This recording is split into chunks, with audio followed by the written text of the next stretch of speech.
14 years have passed since that fateful night on the squid boat. It was a horrific event that took the life of my best friend, Tyler. It left me with a dark secret that I have cowardly hidden for half my life. Tyler and I grew up together in a small coastal town. When I hit my 20s, a series of reckless decisions caused me to lose all my money.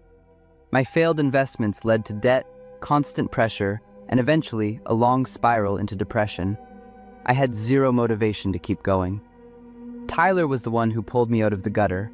He had been working on a commercial squid fishing boat for a while and invited me to join the crew. I thought it was a good way to start over. I hoped that being out on the open waves would help clear my head. The ship we worked on was about 100 feet long, which was big enough for a crew of 12. There were 5 Americans, including me and Tyler, and 7 migrant workers, mostly from Mexico and the Philippines. My initial thoughts about a fresh start were completely wrong. Life on that boat was brutal. We worked grueling shifts, barely slept, ate standing up, and had almost zero privacy. The hardest part wasn't the physical labor, it was the mental toll. The cramped spaces and long months at sea, combined with language barriers and cultural differences, made tension build up fast. It was always worst on the last day of a trip. Everyone was exhausted but pushing to finish before hitting the docks. That was when tempers usually exploded. The incident happened during my second year on the boat. It was the final day of the fishing trip. The atmosphere on deck was heavier than usual. Everyone was worn out, but no one dared to slow down. In the middle of our shift, Tyler suddenly grabbed his stomach. He said he needed to use the restroom and asked one of the Mexican workers to cover his spot. Tyler was gone for nearly an hour. Being down one man meant the workload became twice as heavy for everyone else. I noticed the Mexican worker was furious. He was slamming his tools down and staring intensely at the bathroom door. When Tyler finally came back, he apologized. He explained there was a family emergency and he had to stay on the phone. We Americans just shrugged it off, but I'll never forget the look of pure, icy hatred that worker gave Tyler's back. After we finished hauling in the nets, everyone found a spot on deck to catch a quick nap. But Tyler said, "I need to make one more call just to be sure," and headed toward the bathroom area at the back of the ship. About 5 minutes later, I noticed 2 of the migrant workers whispering and laughing together in a strange way. Since everyone else was passed out from exhaustion, their high energy felt weird to me. But I was so tired that I drifted off before I could think more about it. When I woke up, the ship had already docked at the harbor. People were cleaning up and getting ready to head home, but Tyler wasn't there. At first, I figured he had just jumped off the boat early. But after I had been off the ship for a while and still didn't see him, I started to worry. I asked around, but nobody knew where he was. I searched every inch of that boat, but he was gone. Finally, I went to the captain. He told me that Tyler had been transferred to another ship out at sea so he could get back to shore faster for his emergency. I remembered Tyler's frantic phone calls, so for a moment, I actually believed it. But I knew deep down that transferring a person between ships in the middle of the ocean isn't that simple. The doubt kept eating at me. As soon as I got home, I went straight to Tyler's house. His mother opened the door and told me Tyler hadn't come home yet. Right then, I knew something was terribly wrong. I called the captain back. This time, after a long silence, he admitted that Tyler had fallen overboard and was missing. He claimed it was an accident that happened when no one was looking. Immediately after, he told me to stay quiet. He said the company would take care of Tyler's family with a payout, as long as the incident was reported as a simple accident. The way he spoke made it clear, if I didn't cooperate, there would be consequences for me too. I didn't say yes, but I didn't say no either. I was terrified of losing my job, and terrified of being dragged into a legal nightmare, so I stayed silent. The case was filed as an accidental fall at sea and was quickly closed. The sight of Tyler's mother's grief and despair at his funeral is something that will haunt me until the day I die. A while later, through the broken English of a Filipino crewmate, I learned the real source of the hatred. It turned out Tyler had discovered his wife was having an affair with that Mexican worker after inviting the guy over for dinner once. Since then, Tyler hadn't confronted him directly. Instead, He used his seniority to mess with the guy, constantly faking illness to dump the heaviest, dirtiest jobs on him. On that final day, Tyler disappearing into the bathroom for an hour was the breaking point for the migrant workers who already felt discriminated against. Putting all the pieces together, I am certain there was no slip and fall. An experienced fisherman like Tyler wouldn't just fall overboard in calm weather. It's almost certain that while Tyler was at the back of the boat, that worker and his friends ambushed him and threw him into the ocean. I also believe the captain knew exactly what happened. He chose to cover it up to avoid legal trouble for the ship and the company. And I chose to say nothing. I quit the job a year after Tyler died. I couldn't take it anymore. Every time I closed my eyes, I thought of him and imagined the moment he was thrown into the dark water. Even now, I carry a weight that I can never shake off. I had the chance to speak up, but I didn't. I let my fear and selfishness make the decision for me. To me, the ocean will always be a reminder of a buried truth and a friend I failed to protect.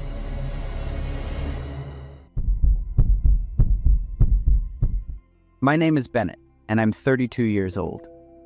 I have a steady job and make enough money to live comfortably. Over the last few years, I started thinking seriously about getting married. I wasn't in a desperate rush, but I wanted a long-term relationship with a real future. So I tried everything: blind dates set up by friends, coworkers playing matchmaker, and of course, the dating apps. But reality didn't meet my expectations. Most of my dates ended abruptly. There were some women I just didn't click with, but there were also cases where I thought things went great, only for them to ghost me completely. I couldn't figure out what the problem was. One day, a senior colleague at work offered to set me up with a woman named Emily.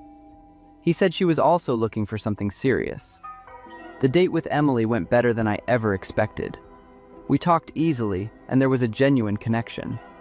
I really believed this could be a great start, but when I got home and texted her, I got zero response. I figured maybe she was just busy or needed space. However, the next day my colleague called me. He sounded annoyed and asked what on earth I had done on the date. I was floored. I told him everything seemed normal. But he told me Emily was furious.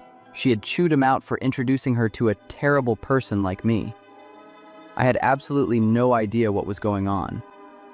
The whole situation left me feeling confused and hurt. I decided to call Ashley to vent. She's been my best friend since elementary school. Ashley gave me plenty of advice, but my mood didn't really improve. A month later, I went on another date. Ashley was my biggest cheerleader, constantly encouraging me. The date itself went well, but the result was the same: total disaster. I started to get really depressed about it. A few days later, my colleague from work approached me again. This time, he had news that left me shaking. He said Emily was spreading rumors that I was a domestic abuser. I knew this had to be a massive misunderstanding, so I decided I had to meet Emily in person to clear my name.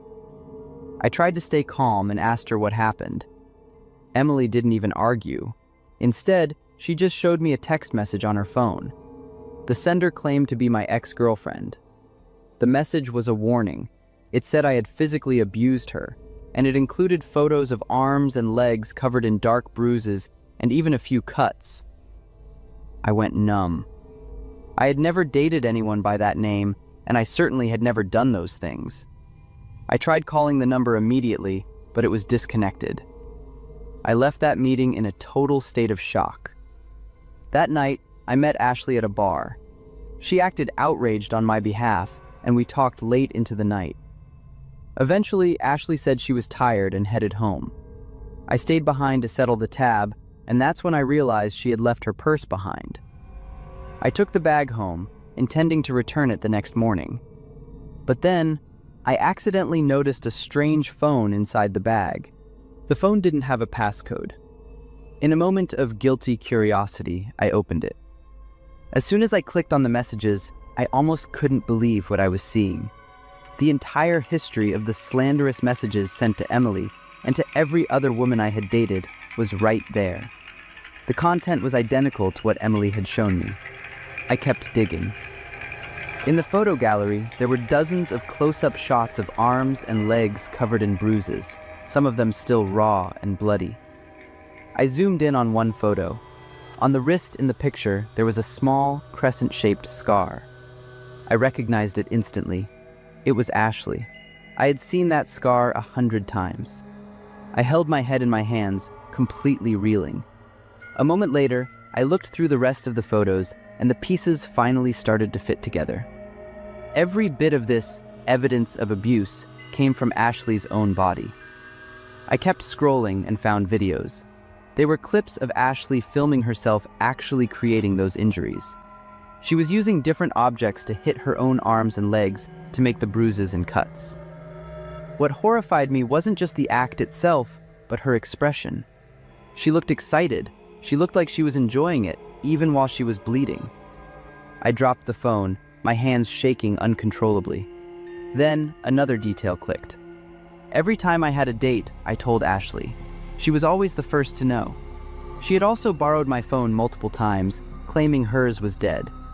I also realized that ever since I started dating, Ashley had been wearing long sleeves almost exclusively, regardless of how warm it was. It all made sense now. The next day, I met Ashley to return her purse. She acted completely normal, like nothing had happened. I didn't have the courage to confront her. The sense of betrayal was too much to handle.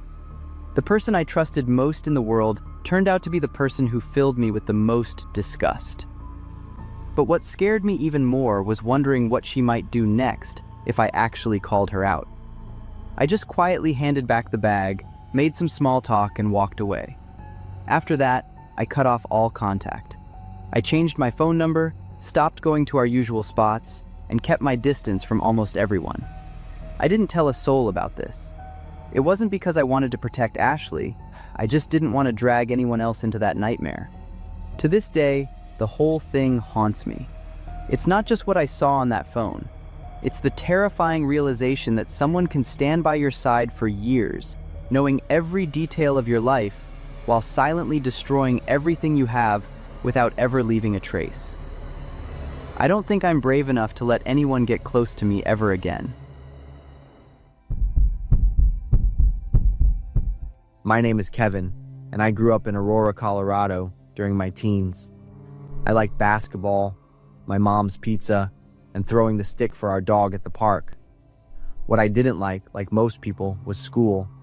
But I had my best friend Miles, who helped me get through every day there.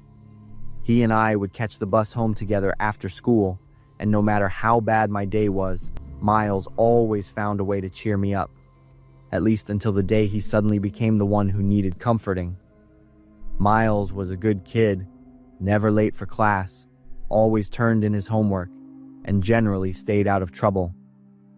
Then one day, as he was walking out of the boys' restroom, he accidentally bumped into a teacher named Mr. Harlan, spilling a whole cup of hot coffee all over the teacher's nice white shirt. Miles apologized, but Mr. Harlan went ballistic.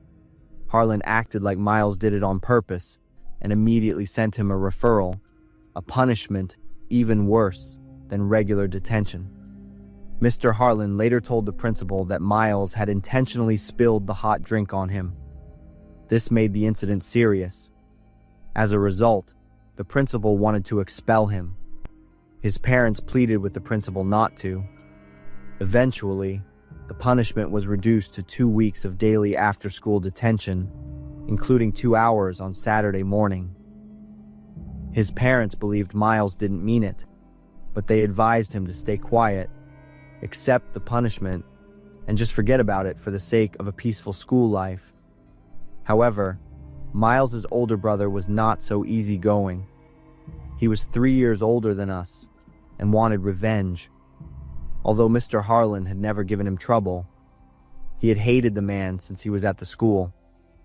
Seeing his little brother treated so unfairly made him furious. He promised that we would get back at Harlan, saying that revenge is a dish best served cold. At the time, I didn't understand what he meant. Miles's brother explained, if we rode our bikes to Harlan's house that very day, and threw 24 rotten eggs at the house, he would know exactly who it was. But if we waited a few months, letting him think we were being good and remorseful, he wouldn't know who did it. Furthermore, Harlan would be even less likely to know who egged his house if we did it on a night when similar things often happened. That night was Halloween.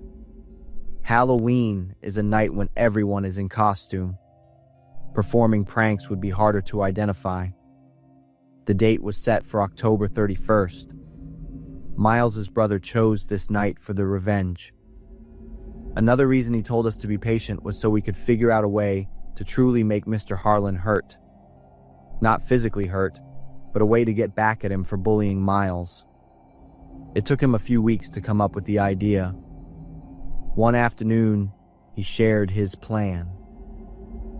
Harlan was extremely passionate about classic cars. He had invested a lot of money in an early model Jaguar E-Type and kept it locked up in his garage.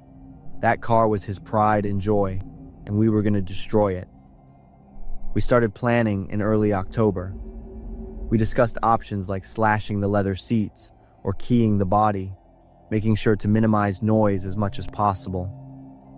The plan's execution would begin with the help of Miles' brother's friend, Logan. Nearly every night for about 3 weeks, Logan would ride his bike to Harlan's house, knock loudly on the door, then jump on his bike and ride away. Logan reported back that Harlan was getting angrier and angrier. By Halloween night, Harlan was used to running down the street chasing Logan, yelling and threatening to beat him up. That would be the perfect time for us to break in. Everything was going according to plan. On the morning of October 31st, I was incredibly excited. We pretended we didn't have any plans. Later that day, Miles and I walked to the bus stop and reviewed the plan. His brother had meticulously arranged everything. A few hours later, all 4 of us were near Mr. Harlan's house. Miles's brother's friend stealthily walked his bike up to the front door. After banging on the door, he waited for Harlan to open it, then yelled, "Catch me if you can, you old idiot," and rode off furiously. Harlan went crazy. He yelled something we couldn't hear clearly, then ran to his everyday car and sped off to chase the friend. We were overjoyed. The plan had worked perfectly. We knew we only had about 15 minutes before he came back. We put on gloves and ran to the garage. Miles's brother took a towel from his bag, and Miles held it pressed against the window. His brother then quietly punched and broke the glass. We climbed inside. When the light was turned on, there was no car. We couldn't believe it. It was a rather large, empty space. All the planning for months had been for nothing. I suggested we should leave, but Miles's brother wouldn't accept it. He said there had to be something in the garage that we could break or take away to truly make Mr. Harlan suffer, and he wouldn't leave until we found it. Miles pointed to an old, military-style trunk with a padlock. I knew what he was thinking. Inside would be old military or naval stuff, precious mementos. Harlan would be devastated if anything like that was lost. Miles's brother found a rusty bolt cutter nearby, and he and Miles started cutting the lock. They opened the lid and began rummaging through it.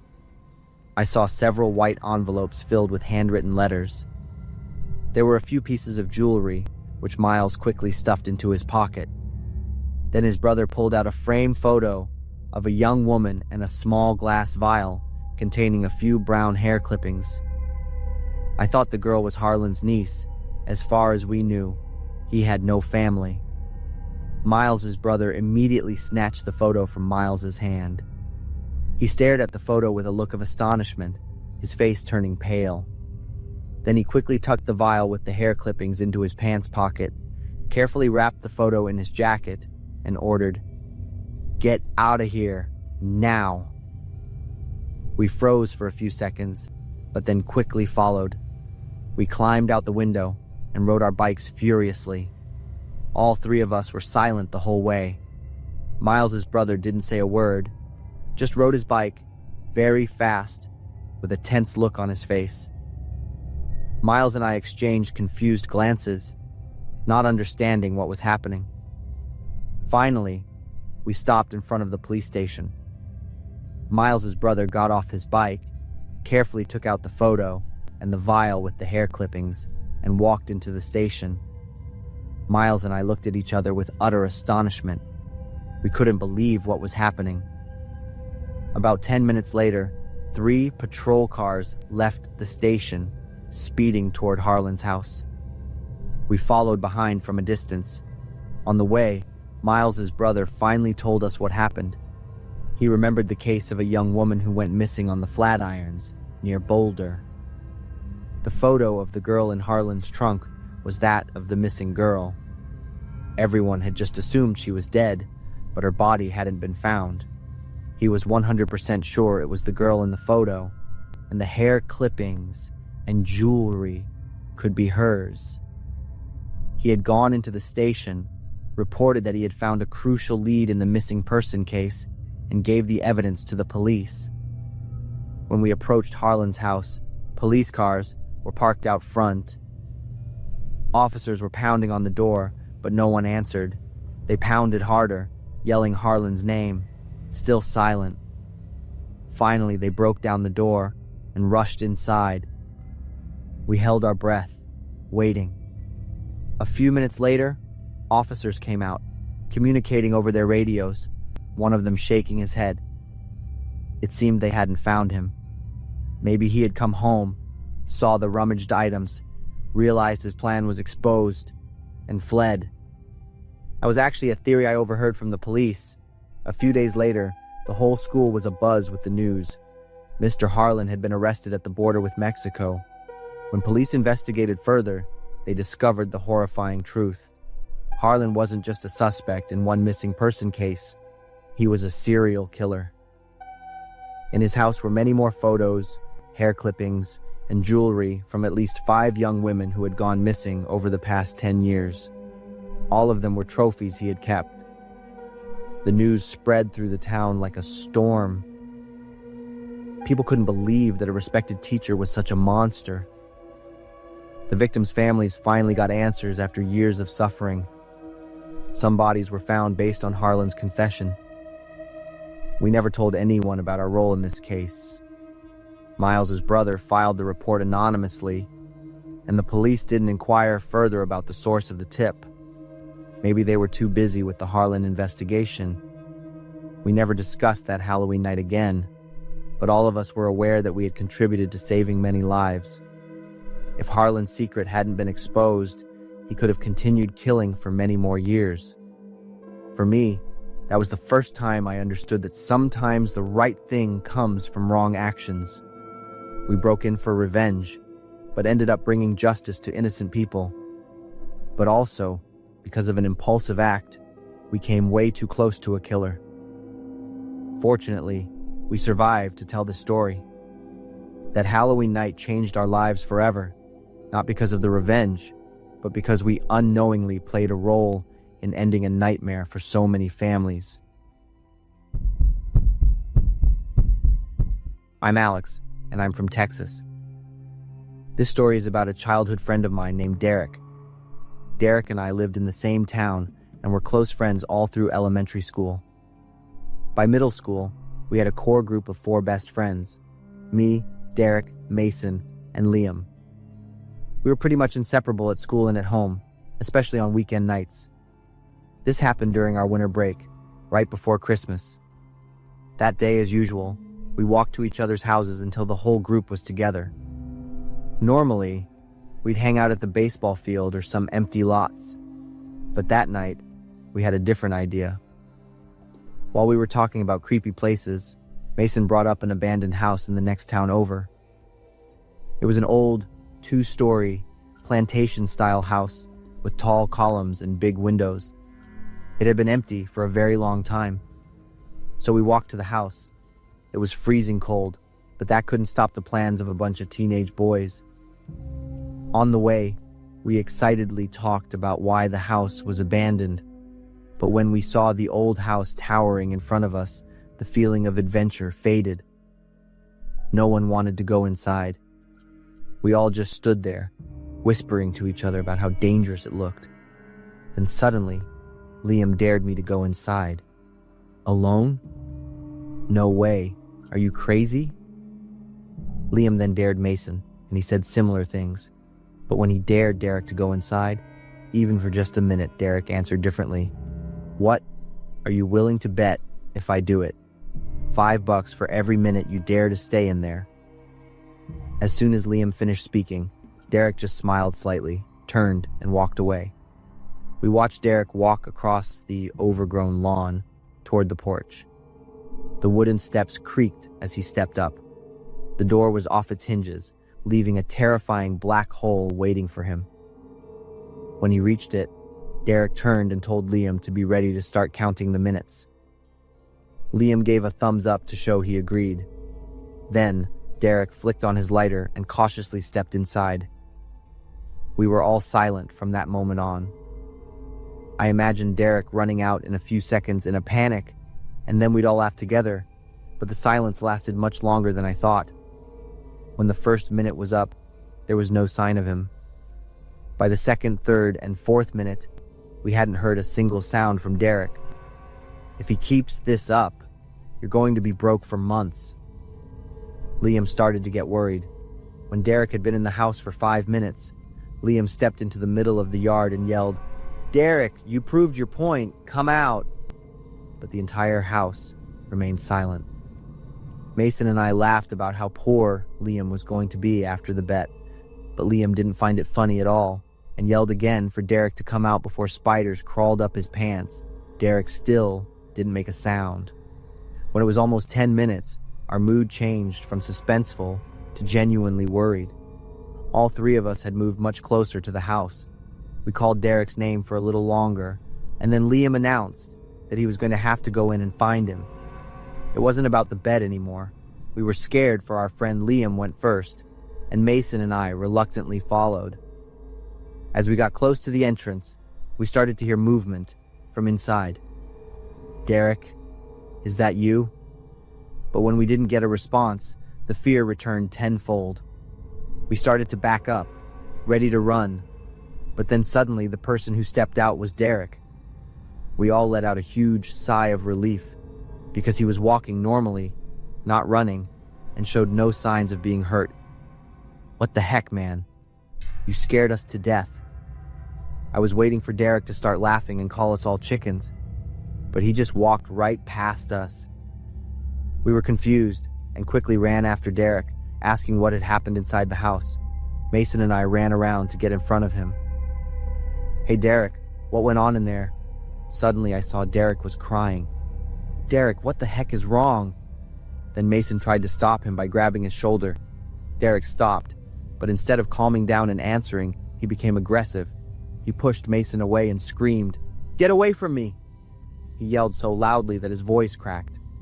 We stood still, looking at each other, and a few seconds later, we kept following him. No one knew what to say. It was genuinely frightening to see him in such a panic. When we reached our familiar town street, we called out, demanding that Derek stop and explain everything. But once again, he totally ignored us. It was Liam's turn to run ahead and block his path. Derek tried to avoid Liam by walking around him without saying a word, but then Liam stepped back in front of him. Derek started swinging his fists, hitting hard enough that Liam fell backward. Mason and I ran up to try and stop them. Derek started swinging his fists at us too. "Don't touch me!" And all the time, I had known Derek. I had never seen him act like that.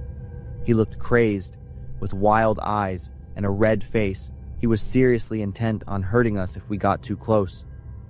We let Derek walk ahead until he turned onto a street and disappeared from sight. We then walked home. Mason believed Derek had seen a ghost or some kind of spirit, but Liam didn't buy that. He thought Derek had seen something scary enough, but it couldn't be a ghost. Liam insisted ghosts weren't real. He thought maybe it was a dead body. It was all just guesswork. We never intended to go back and check out that house. We hoped Derek would tell us what had happened. Close to Christmas Day, I called Derek. His mom answered. When I asked if I could talk to Derek, she said he wasn't feeling well. I paused for a few seconds, long enough for Derek's mom to ask if I was still there.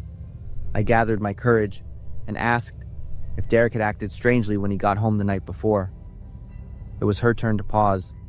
Then she said Derek was fine. He was just a little tired. Before I hung up, Derek's mom said she would tell him to call me back whenever he woke up. I waited, but I didn't get a call. I decided to call him a second time. It was still his mom who announced that Derek wasn't well and wouldn't be joining us for our Christmas party. We went to Derek's house to exchange gifts, as we did every year, and really wanted to see him. But when we got to the door, Derek's mom said he was too sick to have visitors. So, there was no gift exchange that Christmas. A week after Christmas, I called Derek and asked if he could talk about what happened. If you ask about that again, you won't be my friend anymore. Derek stressed every single word, and I didn't ask again. He said the same thing to Mason and Liam.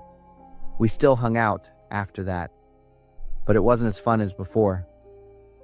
That abandoned house was eventually torn down. His family moved away too. Derek met with us to say goodbye. Even though we tried to keep in touch, maintaining the friendship only came from our side. Before long, we lost touch permanently. Years later, we were men in our early 30s by then. We got the sad news that Derek had died from a drug overdose. At the funeral, we heard from people who knew him that he had struggled with addiction for years. He was even in such a bad place that he had to beg people for money. Derek really lived a very difficult life. He never reached out to us, even during his most desperate moments. We think it had something to do with what he saw in that abandoned house, and truly regret that evening. To this day, no one knows what Derek went through during those 10 minutes in the abandoned house. That secret will stay with him forever. Rest in peace, Derek. I still remember you, my friend. My name is Valerie. On that fateful day, September 6th, 2019, I had no idea that I had stepped into a vehicle heading straight to the gates of hell. I didn't know that my life was separated from death by only a thin panel in the back of a truck. It was a stormy evening in Anchorage, Alaska. The rain was pouring down, and the bone-chilling cold made me shiver. I had nowhere to shelter. People on the street avoided me like I carried a plague. I just wanted a place to stay dry and hide from the freezing wind that swept through the empty streets. I was exhausted and starving. I was shivering under the awning of a 7-Eleven convenience store. A gray pickup truck pulled over to the curb. I didn't think twice. I just wanted to get out of the rain. The man behind the wheel looked completely normal. He even seemed polite. He introduced himself as Brian. He had a very distinct voice, deep with a South African accent. He nodded and told me I could have a ride. Inside the warm truck, Brian didn't say much. He stopped to buy some drinks and told me to wait in the cab. That was when my desperation took over. I leaned down to pick up my cheap phone that I had dropped. I saw another phone lying right next to it. I grabbed both and shoved them into my pocket. I thought I could sell the extra phone to pay for a motel room. A few minutes later, the man came back. He didn't say anything and just kept driving. Eventually, he dropped me off near the abandoned shack where I usually slept. He drove away without looking back.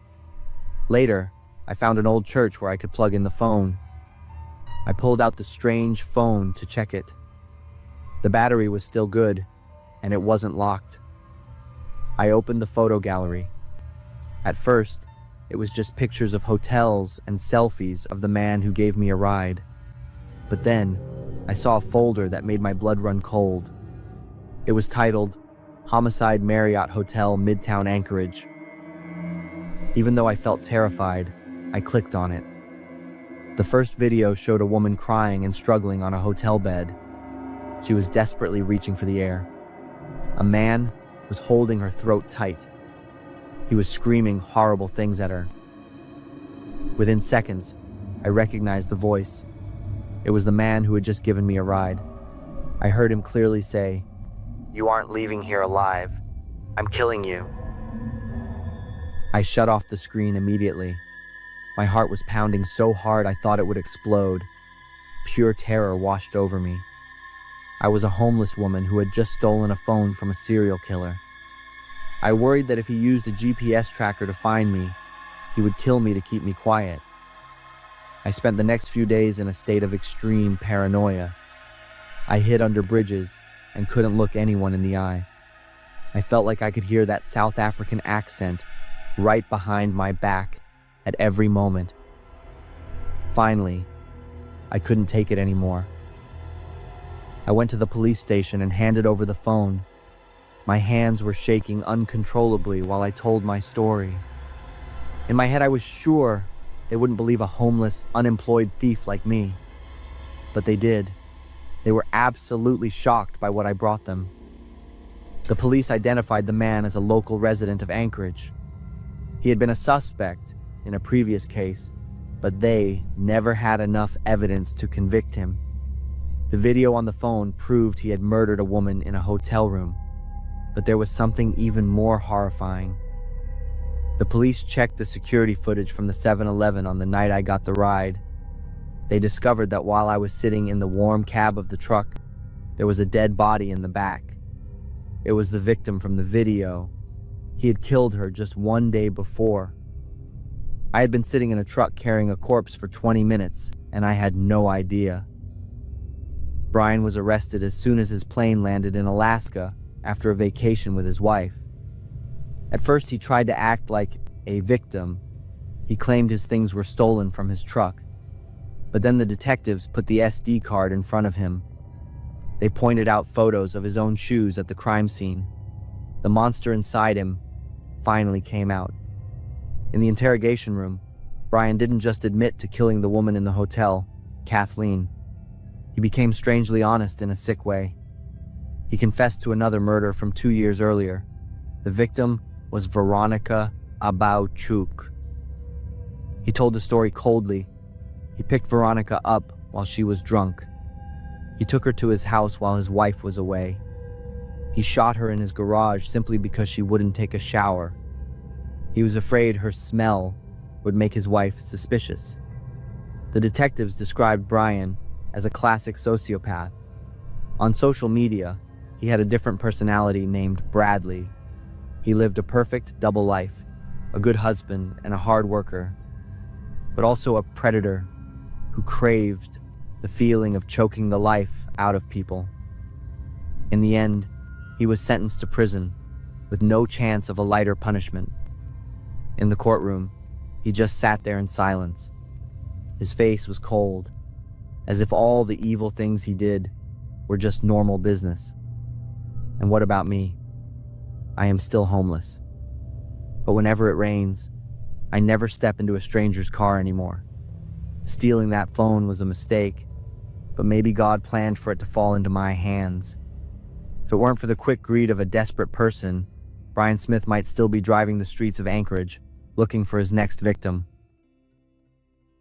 This story is inspired by a true case. In 2019, in Anchorage, Alaska, a homeless woman named Valerie Kassler accidentally stole the phone of Brian Smith. It contained videos of Brian brutally murdering a woman at a Marriott hotel, with him saying, "I'm killing you." Valerie hid for days out of fear before turning the SD card over to the police. Brian was identified as the killer of Kathleen Jo Henry and later confessed to killing Veronica Abauchuk. Brian was sentenced to 226 years in prison in 2024. Investigators suspect he may have more victims.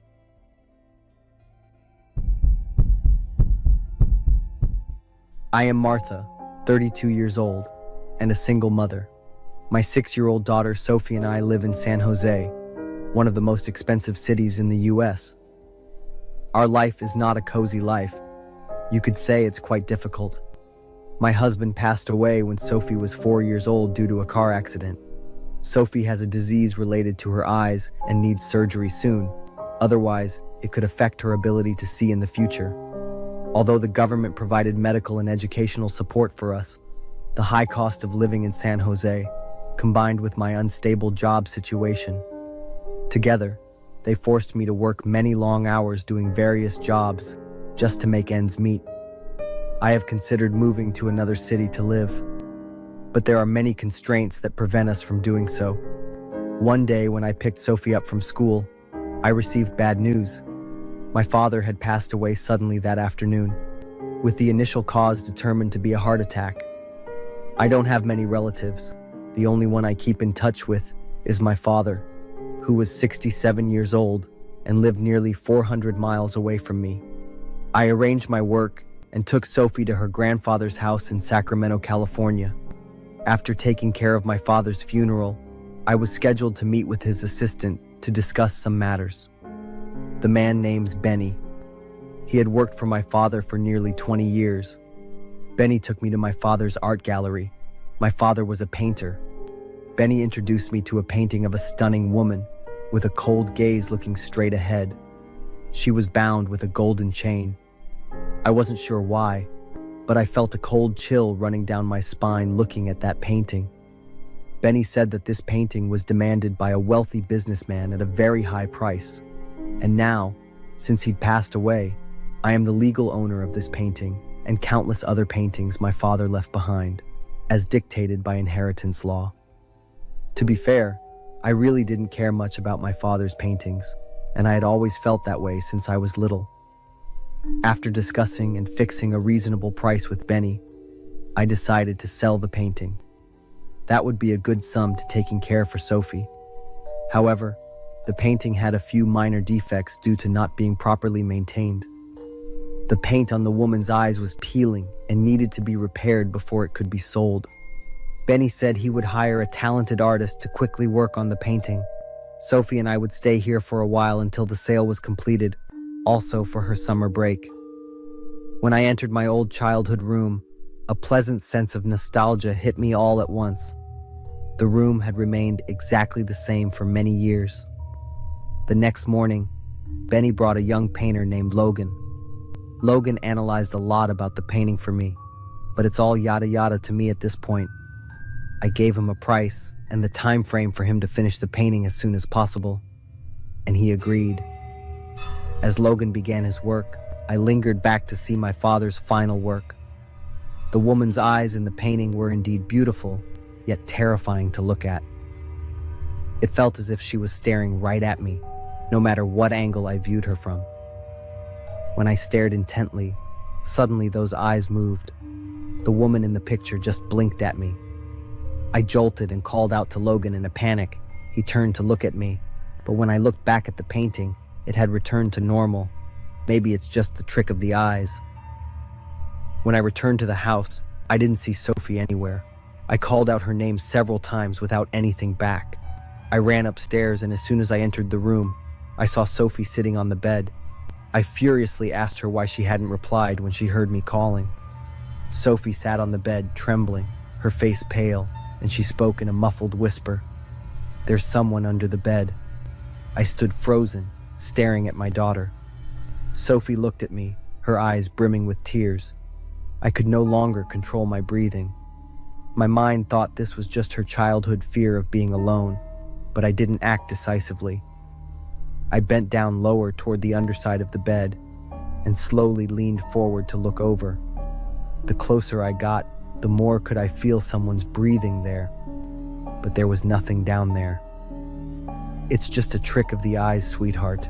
Don't be afraid," I reassured Sophie, but immediately her innocent brown eyes stared back at me widely. I jumped up and screamed aloud, picked Sophie up, and dashed toward the door. Feeling something was amiss with my daughter, I stopped and took a closer look. Sophie's eye sockets were deep red, blood streaming down her small face and over her white dress. The eyes that I just saw under the bed were of Sophie. I pushed Sophie away, sank to the floor, and screamed in fear. The door swung open. Logan rushed in with Sophie in his arms, looking at me panikedly. I looked at Sophie, and then back at the image on the floor. It had disappeared. Rushing over to Sophie, I hugged her tightly, then checked on her face carefully. Logan said that Sophie had been in the shed with him since I left, so it was all in my head. stressed up and tired. It was still in a mess after all this time, ever since my husband passed away. After I calmed down, Logan told me to go to the shed. He had something he wanted me to see. The woman's eyes in the painting had been repaired by Logan. However, near her face, some paint had chipped away, revealing one eye. That eye was so familiar, yet I couldn't recognize it. What was hidden behind the perfection of this painting? Logan said he was creeped out by the woman's gaze, feeling as though he was being watched. Although I had the same feeling as Logan, I didn't told him about it. Instead, I told him to fix the painting quickly by tomorrow, and I would happily pay him extra. I just wanted to leave this house as soon as possible and wouldn't mind pushing anything further. That night, I woke up to find Sophie not beside me. I hurriedly searched for her. I checked the bathroom, living room, and kitchen, but couldn't find Sophie anywhere. Remembering what happened this morning, I ran down to the storage to look for Sophie. As I opened the door and stepped in, I avoided the creepy gaze from the painting and called my daughter's name. "Mom!" Sophie's voice called out from deep within the shed. I had never been inside this shed before. All I knew was that it housed hundreds of my father's paintings, and I had always tried my best to not been too curious about them. Through the dim light of my phone's flashlight, I found Sophie. She was trembling and clung tightly upon coming close to me. Just as we turned to leave, I shone the light ahead. That woman's face without eyes suddenly appeared. I screamed and held Sophie tightly. A few seconds later, nothing else happened. I took a deep breath and continued to shine the flashlight ahead. This time, it was a woman with bruised skin, smiling, but smeared all over with red blood. I was startled at that, yet I was sane enough to cover Sophie's eyes with my hand.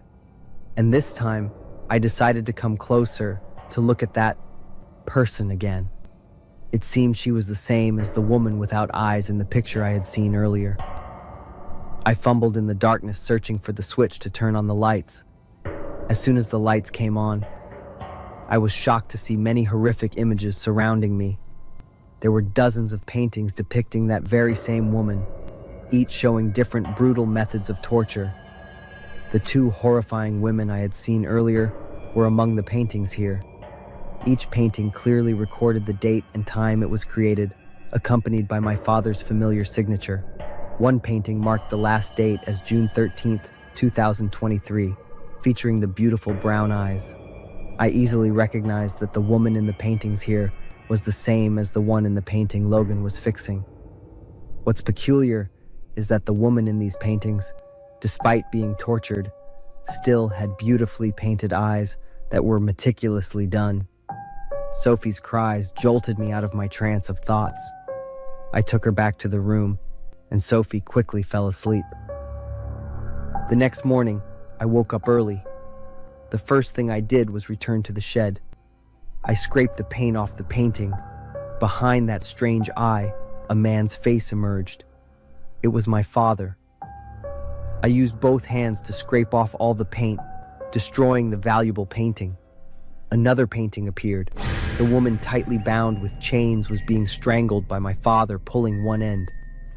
Despite the blood oozing out from her broken body, her beautiful brown eyes were still glaring coldly from her disfigured face. I sought out Benny. I wanted to learn about my father's life when I wasn't around. It took a long time to convince him, and finally, Benny told me the whole truth. My father had a special passion with women's eyes. After many years of searching, he found Donna, the model for the woman in the paintings. Donna was both his lover and his model for all the paintings. Gradually, my father's personality changed. He became more and more possessive and controlling. He realized that the only thing he wanted was Donna's eyes. He once told Benny, "The most beautiful eyes of a woman are when they are in pain." The images in the shed were the continuous tortures he inflicted on Donna, and what remained in the end was the eyes, the thing he desired the most. The day Benny called me to inform me of my father's passing was the day he discovered my father in the shed, slumped aside the painting of Donna's eyes. My father died in a slumped position, with both hands holding his own eyes. I burned all of my father's paintings along with his painting tools. I took Sophie back to San Jose and put my father's house up for sale. I didn't want to keep anything related to my father or his terrifying works. Only true art deserves to exist. I'm Thomas, 18 years old, and a first-year student at the University of South Florida, Florida. Everything is new to me, from the vast campus to the new friends I've made. The university has arranged for me and other first-year students to stay in the dorms. My dorm isn't the most modern or luxurious place, but it's enough for me to live comfortably and study. I share a room with a third-year student named Anthony. From the first time I met him, I could sense that Anthony was different. He's very quiet, almost to the point of being so silent that it feels like he doesn't exist. Anthony never speaks up on his own, and I didn't dare ask too many questions because I didn't want to bother him. Occasionally, I could only hear soft sounds coming from his side. I almost never saw him leave the room during the day, except when it got dark. Anthony never turned on the lights in the room. There was only a faint light from the window, whether it was day or night. When I first met him, I could say that Anthony was very handsome, but there was something oddly unusual about him. Anthony's skin was so pale, it was hard to believe. It wasn't the healthy, fair type, but rather a sickly pale skin that was almost translucent. This could be due to him not being exposed to sunlight for a long time. His pale skin only made Anthony's full red lips stand out even more. But what truly sent a shiver down my spine whenever I looked at Anthony was his canine teeth. When facing Anthony, I couldn't help but notice the long, sharp, canine tooth that peeked out from behind his red lips. It made me feel like I was facing a creature that wasn't human. The way Anthony moved only made that eerie feeling more pronounced. He didn't walk naturally. Every step was very gentle, making no sound at all. Anthony's strangeness made me feel scared and panicked on more than one occasion. One evening, I was reading at my desk. Suddenly, I heard a noise, a few soft thuds echoing. It was hard to pinpoint where the sound was coming from, as light was a luxury in my dorm room. When I turned my head, my gaze accidentally caught sight of Anthony. With the appearance I had described, Anthony startled me, making my whole body jump. But what I saw in Anthony's hand the next second was even more shocking, to the point that my whole body went numb and froze. A glass cup. Inside is a dark red liquid. That deep, dark red color made me shiver involuntarily. Anthony didn't even pay any attention to me.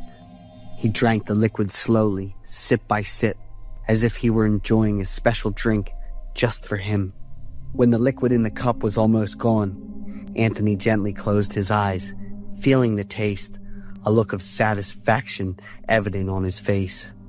I could only watch every movement. My heart beat faster. The feeling of insecurity increased more and more. The fear inside me seemed to rise in waves from within my chest and then spread throughout my body. Can't explain the uncomfortable and creepy feeling when I saw him drinking it. I didn't dare ask, didn't dare look for too long. Quickly turned away, trying not to let the confusion in my heart take over. But I couldn't concentrate on the book anymore. Is he a vampire? Since that night, I can't get this thought out of my head. Every time I look at Anthony, I see his skin getting whiter and his eyes deeper. I started avoiding Anthony and didn't dare tell anyone what I thought. Part of me wanted to believe that I was just imagining it all, but the other part of me admitted that strange thoughts were slowly taking over my mind. I started trying to stay in the library longer to avoid having to go back to my room, but the obsession with Anthony still wouldn't leave. I felt more stressed and tired, couldn't concentrate on studying, couldn't sleep well, and couldn't do anything but worry. I tossed and turned all night, listening to every sound from outside the room.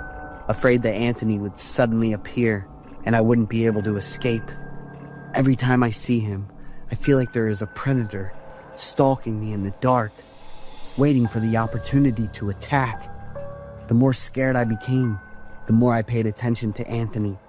I observed his every gesture and action closely. From fear, I gradually got used to fear and turned it into curiosity. One morning, I saw Anthony wake up early. He happily hummed a song, went to the bathroom to take a shower, and came back with a completely different appearance. Anthony is handsome, with vibrant white skin, neatly combed hair, and fangs have also disappeared. Anthony put on a white shirt and neatly ironed trousers, ate a sandwich and drank another glass of dark red water, then left the room with the file in hand. I was stunned for a moment, stuck in thoughts of whether the person just now was Anthony or not. Getting out of bed, I walked over to Anthony's glass of water, picked it up, and slowly brought it up to my nose to smell it. "Pomegranate juice," I exclaimed in surprise, sinking deeper into the feeling of confusion, not being able to do anything decent that whole day. That afternoon, when I returned to my room after class, as soon as Anthony saw me, he happily greeted me. Anthony was extremely excited, boasting about the fact that his graduation thesis, researching the psychological phenomenon of vampires, was highly appreciated. I feel lucky that I am smart enough to reason and understand everything for myself. A feeling of surprise and shock rose within me. All of my doubts about Anthony turned out to be just illusions that I created in my mind. Nothing more and nothing less. Luckily, I didn't do anything to embarrass and regret it.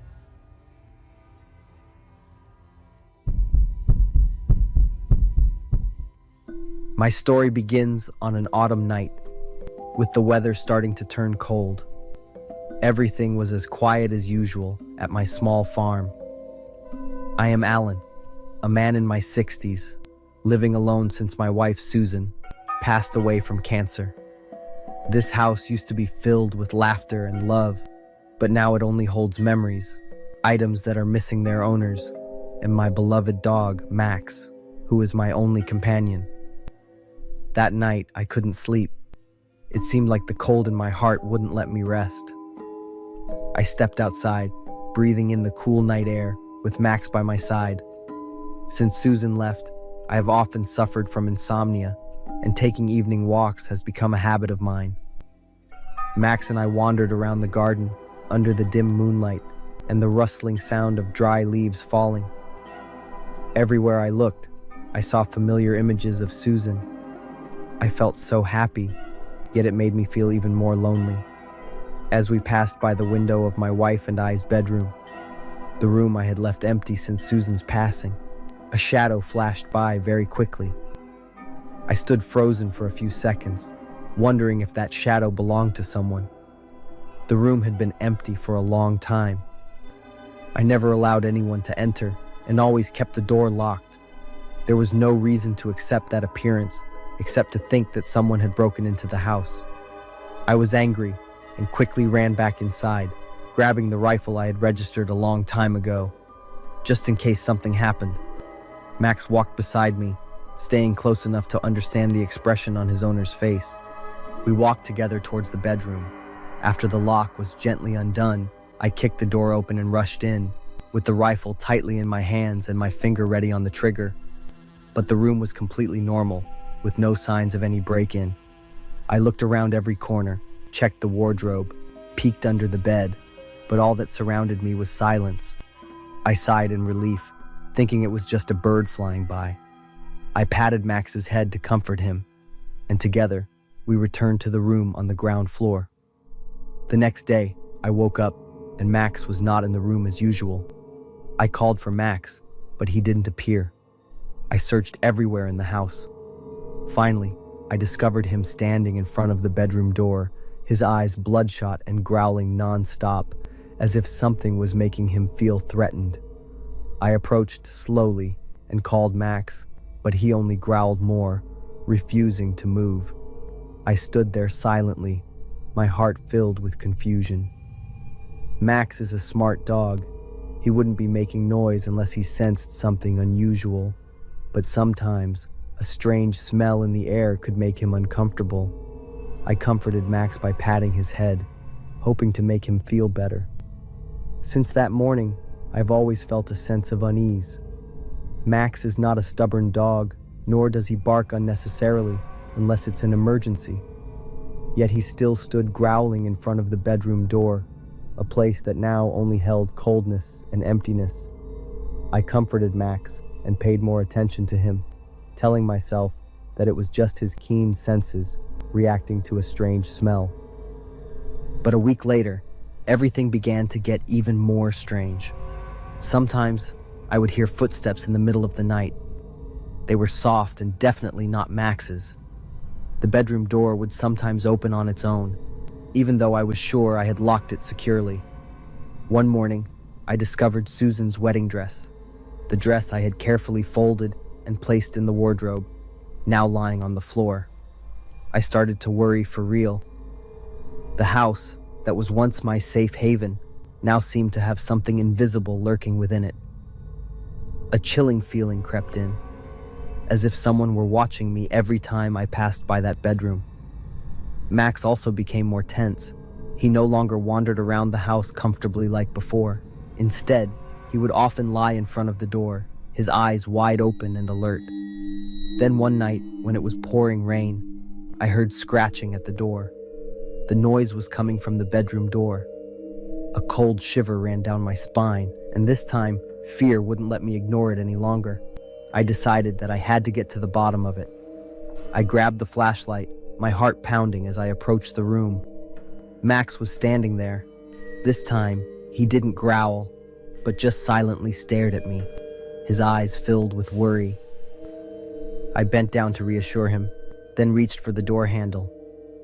The door slowly creaked open, and the space around me was engulfed in darkness. The flashlight beam illuminated, and I saw a figure sitting at the edge of the bed, a faint shadow that I never wanted to face. My heart seemed to stop, my hand gripping the flashlight tightly, unable to move. The figure slowly turned around, and I froze in shock. It was Susan, her face pale, her eyes empty, and the weak smile I remembered turning into a twisted, eerie grin. Could it be Susan's ghost? Why is she here? In that moment, I realized something. This room not only held memories, but also contained the unresolved pain of Susan that had yet to find peace. She had never left here, never truly rested in peace. My loneliness, my pain, and my longing had kept her here, preventing her from finding peace. That was the reason I always felt her presence in this house. I sat down on the floor, my heart racing, tears streaming down my face.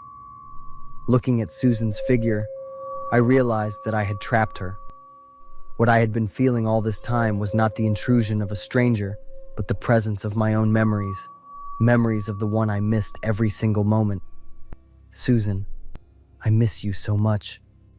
A cold breeze swept through the window, and I startled awake, finding myself lying on the floor, holding Susan's wedding dress in my arms. Max quietly approached and lay down beside me, his eyes softening. A sense of peace washed over me as I understood everything. The house felt lighter, as if the burden that had weighed on me all this time had finally been lifted. In the evenings that followed, I no longer heard footsteps, nor did I feel that chilling sensation when passing by the bedroom. Max also returned to his usual self, happy and comfortable as before. Now, I know that Susan has truly gone, and the only thing I can do is cherish the beautiful memories we once shared together.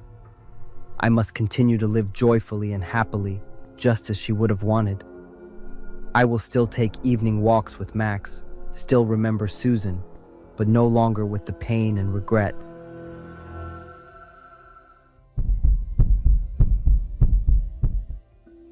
I am Stephen, and the terrifying story I am about to tell took place during the recent New Year, so I remember every detail clearly. Peter, my best friend from college, asked me to come house sit and take care of his beloved dog. Peter was someone with a higher income than me, and his house was spacious and well equipped.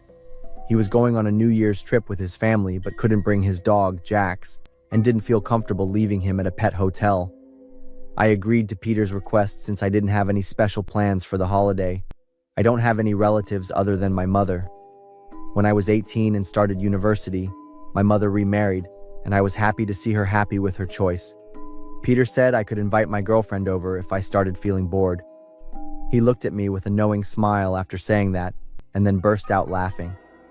I stayed at Peter's house for 2 days, and the first night was uneventful, nothing out of the ordinary. I just lay on the sofa, watched a few movies, and played with Peter's dog. The second night was also New Year's Eve, and I felt a sense of loneliness creeping into the air, amidst the distant sound of fireworks and the darkness that enveloped the unfamiliar house. Though I tried to enjoy the special atmosphere as the moment of the new year approached, I couldn't shake the feeling of isolation, a touch of sadness lingering within me. I decided to invite my girlfriend over. She said she would be a little late because she was having dinner with her family. It was around 10 p.m. I was lying on the sofa and absent-mindedly yawning a few times when I heard a knock on the door. I thought it was my girlfriend, so I happily ran to open the door. But standing in front of me was a completely unfamiliar girl. She introduced herself as Peter's girlfriend and said she had come to collect a few things she had left behind in his bedroom. I stood frozen for a moment, staring at the girl, but it wasn't her that caught my attention. It was the surprise that overtook me. I was surprised because Peter had never mentioned having a girlfriend in any of our conversations. We were very close and shared everything. I couldn't believe that he had a girlfriend and never told me about it. However, the girl seemed confident and at ease, as if she really knew Peter and this house well.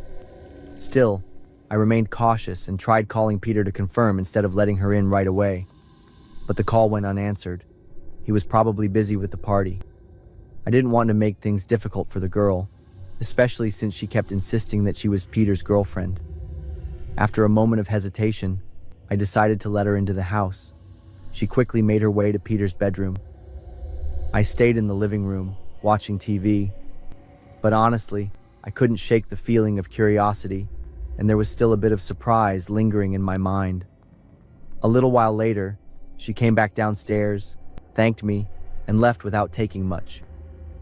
I sighed in relief, telling myself that I had reacted a bit too stiffly and skeptically. I returned to the dog and resumed watching the show, trying not to focus on the confusing thoughts in my mind. About half an hour later, my phone rang. It was Peter calling back. The sound of music, clinking glasses, and laughter. He was still having a great time at the New Year's party. Peter was concerned about his dog when he saw my 2 missed calls. After hearing me talk about the girl from earlier, Peter was silent for a moment. He stepped away to a quieter spot and told me to explain everything clearly. "Steven, I don't have a girlfriend," Peter said, almost shouting, filled with surprise, panic, and I could sense a bit of frustration at my carelessness. Immediately my head spun, as if a bell had rung right next to my ear. Peter asked me to describe the girl in detail. I tried my best, but I couldn't remember much, just her body shape and a bit about her hair color. Peter sent me a series of pictures of the girls he knew, and none of them resembled the woman I had met. I kept the phone with Peter and ran up to his room. The valuable items he described, like the laptop, car keys, and watch, were still intact. Peter sighed and remained silent for a long while. He was probably feeling uncomfortable and even disappointed. As for me, I felt guilty for ruining the joyful moments Peter was having. I stayed awake almost the entire night, feeling confused and terrified, blaming myself a lot. I called my girlfriend and told her not to come, as I didn't want to cause any more trouble or discomfort for Peter. The next morning, Peter returned earlier than expected. Even though he didn't say a word of blame or show any signs of frustration, he actually thanked me a lot. But I still couldn't shake off the heavy feeling inside me. In the days that followed, things didn't get any better. One morning, Peter woke up and noticed signs of someone else being in the house.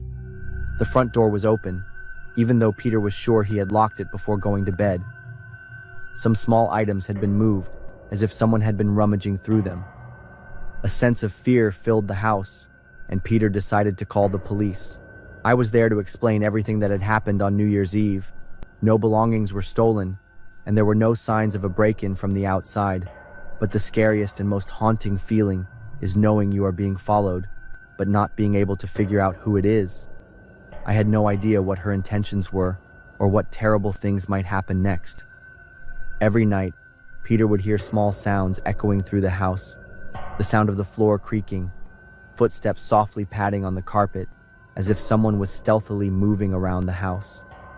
Sometimes Jax would bark frantically, but when we checked, there was nothing to be found. The atmosphere in the house became incredibly tense and suffocating. Due to work commitments and other relationships, Peter decided not to move to a new place, but to find a solution instead.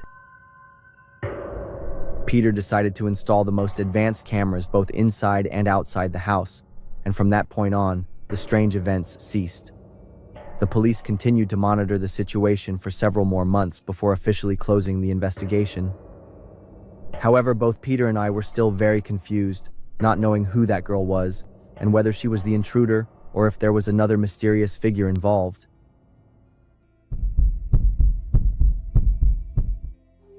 I am James, a student at FSU, Florida.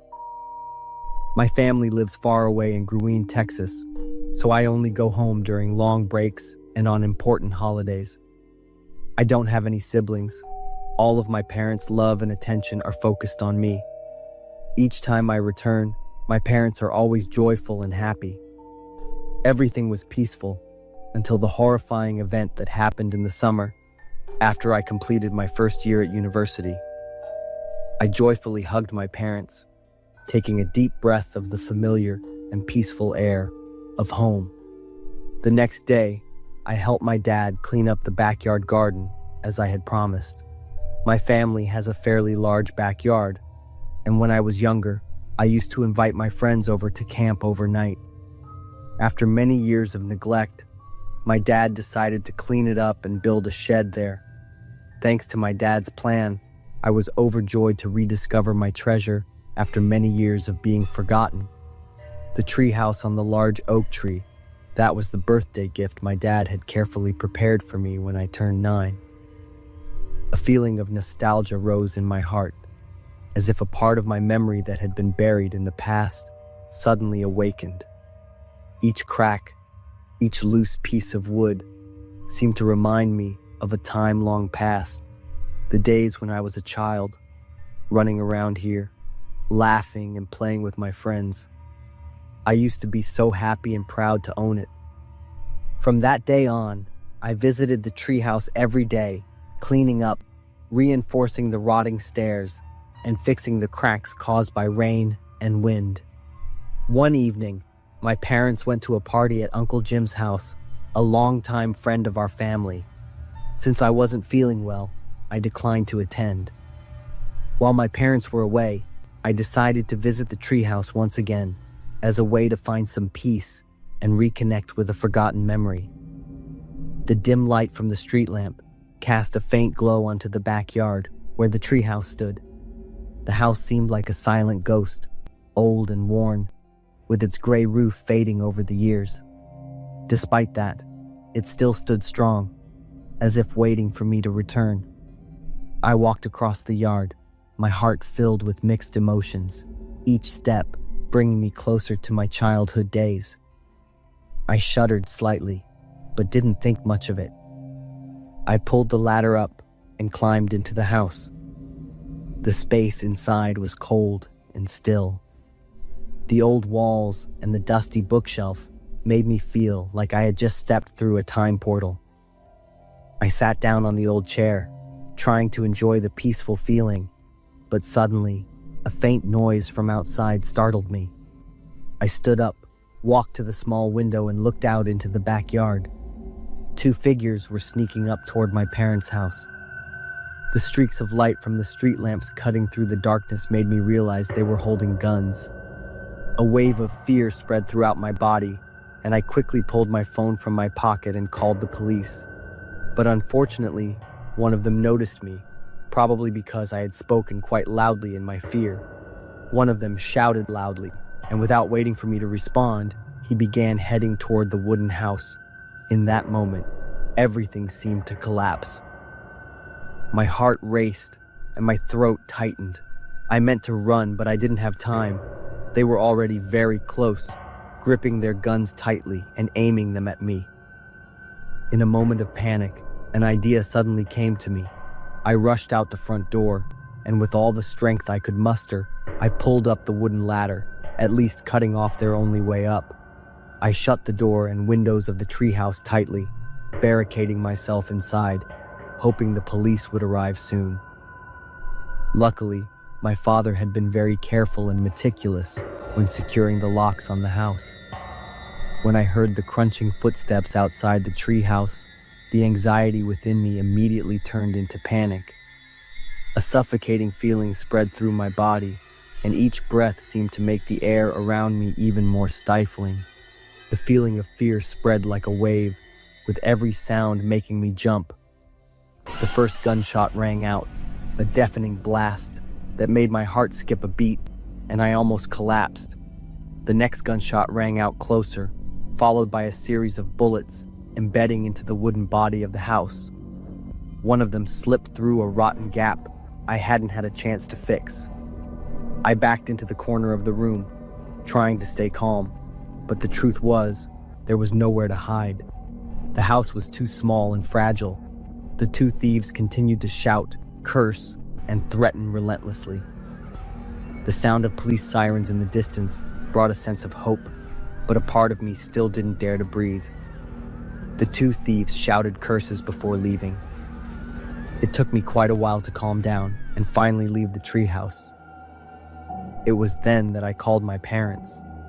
They returned in a panic and hugged me tightly.